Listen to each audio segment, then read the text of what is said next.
Hello दोस्तों, आज आपको हम रस के बारे में बताने वाले हैं। काव्य में रस का या साहित्य में रस की क्या उपयोगिता है। ठीक, तो काव्य पढ़ने से या सुनने से जो आनंद की अनुभूति होती है वह रस के द्वारा होती है। वह किसके द्वारा होती है? रस के द्वारा ही होती है। ठीक, अब यहाँ बताया जा रहा है कि काव्य पढ़ने से या सुनने से जो आनंद की अनुभूति होती है वह रस के द्वारा होता है। अब यहाँ सुनने से मतलब क्या हो गया? जैसे कोई बोल रहा है तो उसको हम सुनते भी हैं तो हमको रसानुभूति होती है। अब रस को काव्य की आत्मा कहा गया है। काव्य की आत्मा कहा गया है। ये जो रस होता है वह काव्य की क्या है? आत्मा है। रस के द्वारा ही काव्य रसानुभूति हमको होती है। हमारे जो आचार्य भरत मुनि हैं, कौन मुनि? भरत मुनि ने अपने नाट्य शास्त्र में, इनका ग्रंथ का नाम है नाट्य शास्त्र।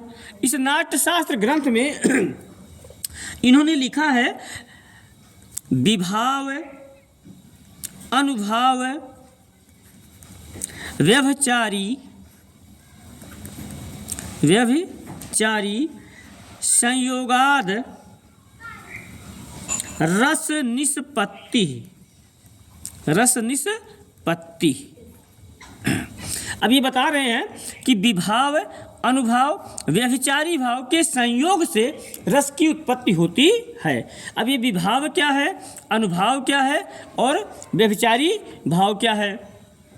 तो हम चलते हैं पहले जो ये रस के अवयव हैं, रस के अवयव पर बात करते हैं। और रस के अवयव पर जब बात करेंगे तो रस के 4 अंग होते हैं। रस के कितने अंग होते हैं? 4 अंग होते हैं।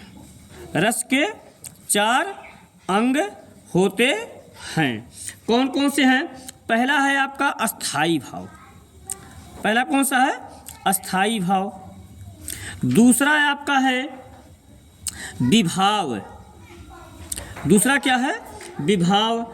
तीसरा है आपका है अनुभाव। तीसरा आपका क्या है? अनुभव। और चौथा है आपका है व्यभिचारी भाव। व्यभिचारी भाव को आप संचारी भाव भी कहते हैं। क्या कहते हैं? संचारी भाव भी कहते हैं। ये रस के 4 अंग माने गए हैं। पहला है अस्थाई भाव, दूसरा है विभाव, तीसरा है अनुभाव और चौथा है व्यभिचारी भाव। ये 4 जो भाव होते हैं, इन भावों में पहला आपका जो अस्थाई भाव है, उस अस्थाई भाव को हम बता रहे हैं आपको। जितने रस होते हैं उतने अस्थाई भाव होते हैं। तो रसों की संख्या भरत मुनि ने नाट्य शास्त्र में केवल 8 ही माना है। लेकिन आप हिंदी पढ़ रहे हैं तो हिंदी में आपकी 11 रस होते हैं। कितने रस होते हैं? 11 रस होते हैं।